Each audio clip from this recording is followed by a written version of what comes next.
있습니다. 우리 하나님께 영광의 박수 올려드리겠습니다. 아멘. 하나님 말씀은 요한복음 4장 34절의 말씀입니다.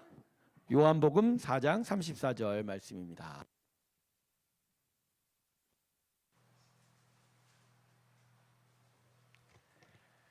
자, 요한복음 4장 34절 한 절의 말씀입니다. 우리 다 같이 한번 읽어볼까요? 같이 읽습니다. 시작.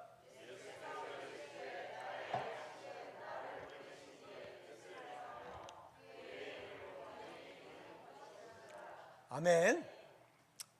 오늘 말씀의 주제는 의지입니다. 의지. 그러니까 하나님의 은혜 앞에 우리가 어떻게 반응해야 될지에 대한 이야기. 그것이 오늘 본문에 예수님이 표현하신 이 말씀을 통해서 우리에게 이야기되고 있습니다. 요한계시록 3장 20절을 보면 주님께서 우리에게 어떻게 하신다고 그러죠? 문을 두드리노니라고 하시죠. 우리가 열면 우리 안에 들어와서 우리와 더불어 먹겠다고 하지 않습니까? 하나님의 천국의 영원, 그 구원의 나라가 우리 가운데 그렇게 들어온다. 근데 여기서 중요한 초점은 뭐죠? 문을 두드리실 때 우리가 여는 거예요. 하나님이 열 수 있어요, 없어요? 그래서 요한복음 이 요한계시록 이 3장 20절에 있어서 이 문은요, 바깥에서 잠그는 게 아니라 어디서 잠근다고요? 안에서 잠그는. 바깥에서 잠그는 거라면 예수님이 열었을까요, 안 열었을까요? 그렇죠?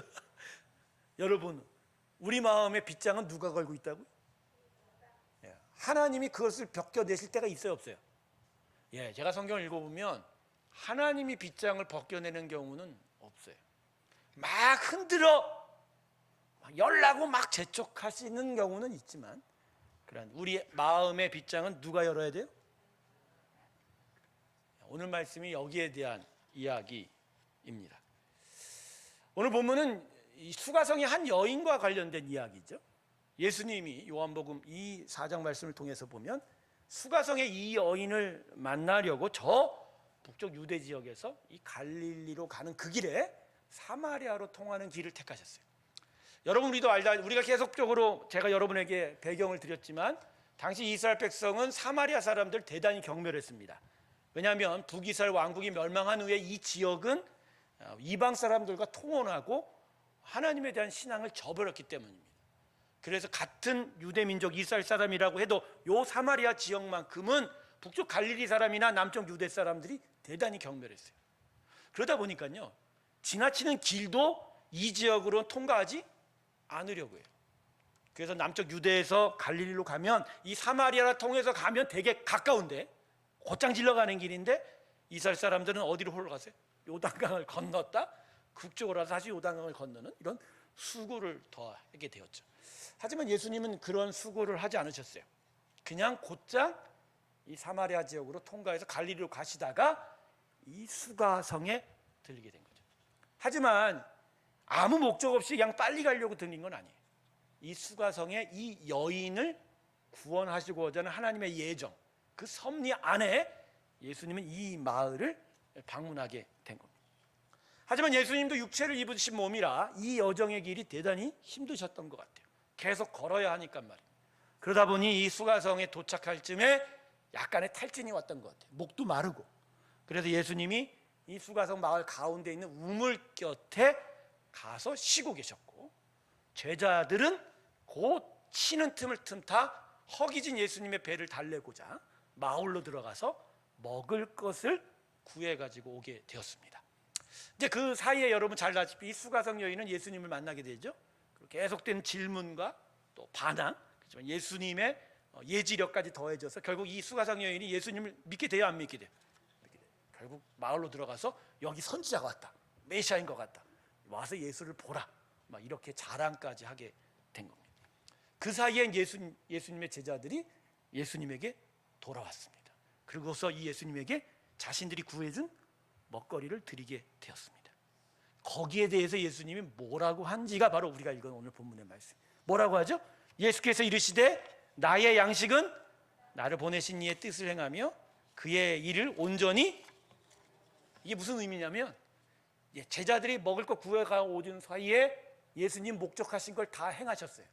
그 여인을 만났고 그 여인에게 복음을 전했고 결국 그 여인의 마음이 돌아선 거예요. 그러니까 예수님은 마음이 어땠을까요? 기뻤죠.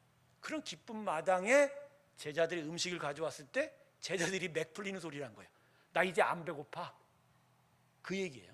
나 이제 안 배고파. 나 힘을 얻었어. 뭐 때문에? 이 여인을 구원했기 때문에. 하나님이 하신 일을 온전히 이루어 이 구원의 일들을 이루었기 때문에 나는 이제 안 배고파. 그러니까 예수님은 지금 제자들 맥 풀리게 한 거죠. 제자들은 이 마음의 뜻을 깨닫지를 못한 거예요. 근데 여기에는 엄청난 하나님의 마음이 담겨져 있는 거죠.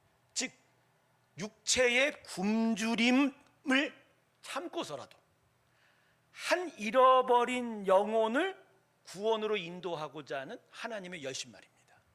그 열심이 예수님을 저 유대에서 사마리아 지역으로 일부러 밀어넣고, 그리고 그 사마리아의 수가성에서 예수님은 온갖 반항을 다하고 막 삐뚤어진 마음으로 예수님을 비방하려고 했던 그 여인을 참아내고 결국 이 여인에게 하나님의 구원의 역사를 일으켜 세웠다. 할렐루야. 그러니까 이 마음 안에는 하나님의 열심이 담겨져 있는, 그리고 예수님의 열심이 담겨져 있는. 그러니까 이 안에는 어떤 구원을 향한 하나님의 어떤 의지가 담겨져 있는 거예요. 사랑하는 성도 여러분, 하나님은 우리를 구원하시기를 너무나 원하십니다. 할렐루야. 너무너무 원하. 너무너무 원하. 하나님의 열심인 정도가 어디까지냐? 예수님 십자가에 죽이시기까지 우리 구원하시고 싶어요.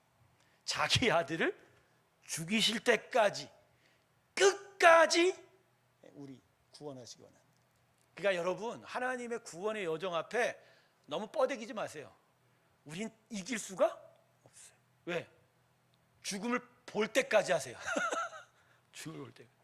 우리 싸움하는 거 보면 어떤 사람들 싸움하다 보면 야 그만해라 그러다 죽겠다 그러지. 그 죽을 때까지 싸우는 사람 별로 없어요. 근데 하나님은 어디까지 싸우세요? 뭘 위해서? 우리가 구원 얻기 위해서. 여러분, 그건 우리가 예수를 믿는 걸로 끝나는 게 아니라 우리가 예수의 사람으로 온전히 태어나고 변화되고 완전해질 때까지 하나님은 우리에게 행한 품으신 구원의 계획을 결코 잊지 않으신다. 십자가에서 예수님께서 남기신 말을 가상칠언이라고 해요. 가상, 십자가의 일곱. 그 중에서 가장 처절한 예수님이 남기신 말씀이 뭐죠? 엘리 사박다니 라마 사박다니. 주여 주여 아버지여 나를 어찌 버리십니까? 근데 평소에는 아버지라 불렀던 예수님이 이날만큼 이 고백을 부르는데 아버지라 못 불러요. 왜? 아들과 아버지 사이가 깨져버렸거든. 아버지가 아들을 어떻게 버려요? 그건 예수를 아들로 여긴 게 아니라 그냥 하나님은 어린 양 피조물로 여긴 거예요. 그냥 냉정하게 버려버리신 거예요. 근데 그 버리심이 어떻게, 왜 버리셨어요? 우리를 구원하시고. 할렐루야. 여러분 혹시 삶에 지치고 어려울 때, 너무 슬플 때 하나님이 예수를 버리시기까지 지금도 날 사랑하신다는 기억하시고 주님을 축원합니다. 신자들에게서 가장 비극은 뭐예요? 하나님의 실존이 안 느껴지고 하나님이 나를 지금도 사랑하시는가가 믿겨지지 않을 때. 그러나 성경은 우리에게 계속 얘기합니다. 죽음이 일어설 때까지도 우리를 구원하시는 하나님의 사랑이 있다. 할렐루야. 그래서 여러분, 오늘 이 본문의 말씀엔 끊임없이 우리를 구원하시고자 하는 그 하나님의 열심과 하나님의 의지가 드러나 있는 거고, 그래서 이 말씀을 읽는 우리는 이 하나님의 의지를 바라보면서 우리에게 은혜로 주어진 구원을 우리도 의지를 다해서 끝까지 완수하는 것에 대해서 이야기하고 있어요. 물론 우리 힘으로는 갈 수가 없죠. 물론 우리 힘으로는 이것을 완주할 수 없어요. 갑자기 설교하다가 그 영상이 하나 떠오르네요. 여러분 유튜브 보면 정말 귀한 영상이 있어요. 가슴에 감동. 한 연약한 아들이 다른 박질을 하는데 막 지친 거야. 힘든 거야. 그래서 아버지가 뛰어들어서 어떻게 해요? 그 아들을 등에 업고 같이 뛰어가는 거야. 우린 그 영상을 통해서 하나님의 그 아버지됨이 뭔지에 대해서 이야기해요. 우리를 업으시고서라도 끝까지 목적지를 향하여 가지고 오자는 그 하나님의 놀라운 사랑을 그 영상을 통해서 알 수 있지만, 그럼에도 불구하고 거기서 우리는 또다시 하나를 바라게 되는 건, 하나님께서 아버지가 안고 있지만 그 업은 등에서 결코 내려오지 않으려고 버티는 말이에요. 그 아들의 마음. 성도 여러분, 여러분의 오늘 우리의 구원의 삶의 모습은 어떤가요? 하나님이 그렇게 열심히 우리를 끌어다니시면 그게 못 이기서라도 그냥 가고 계십니까? 그냥 숟갈 하나 얹는 식으로도 그냥 가고 계세요? 그러면 다행이에요, 여러분. 근데 진짜 그런 의지 없이 귀찮은데 왜 하나님 날 잠깐 부르시지? 라고 좀 뻐대기고 있는 건 아닌가요? 그냥 하나님 좀 내비로 두세요. 나 좀 이러고 되게 라고 어느 일정 정도의 거리를 벌려놓고 있는 건 아닌가요?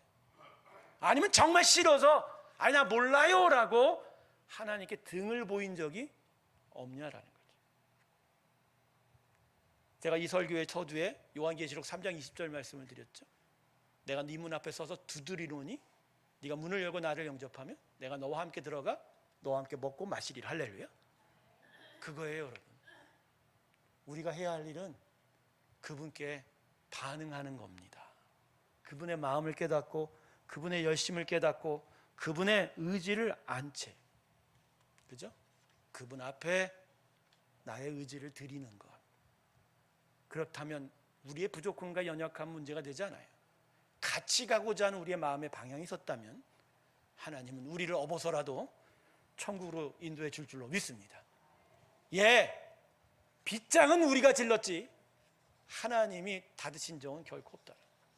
결국 우리가 빗장을 열지 못해서 오늘도 우리를 향하여 수없이 찾아오는 그 은혜의 일들이 우리 안에 들어오지 못했다는 것을 깨달으면서 여러분의 마음에 문을 열지는 못해도 빗장이라도 열어놓으십시오. 그렇다면 하나님은 오히려 그 문을 부수고서라도 들어오실 줄로 믿습니다. 중풍병자를 메고 온 친구의 예화가 복음서에 있죠.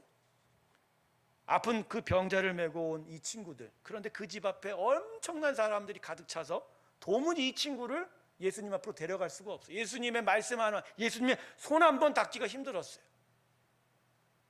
이들이 어떻게 했죠? 돌아갔나요? 아니요. 지붕에 올라갔어요.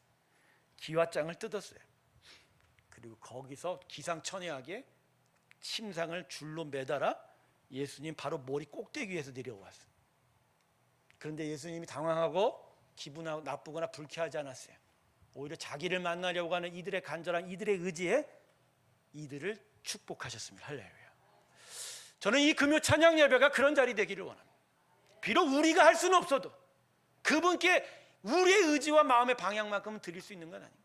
하나님, 나는 할 수가 없지만, 나는 이길 수가 없지만, 그래도 하나님, 나는 하나님이 필요해요. 하나님이 해주시기를 바라요. 하나님 내 마음을 받아주세요. 내 마음.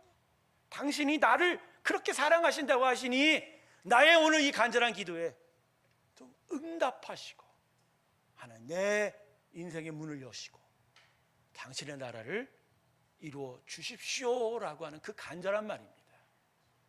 그게 오늘 우리에게 필요합니다. 할렐루야. 우리 새롭게 성도들이 이 의지가 있기를 원합니다. 그리고 이 금요 찬양 예배에 여기 오신 모두가 먼저 이 의지, 이 결단을 주님 앞에 드리며 하나님의 귀한 축복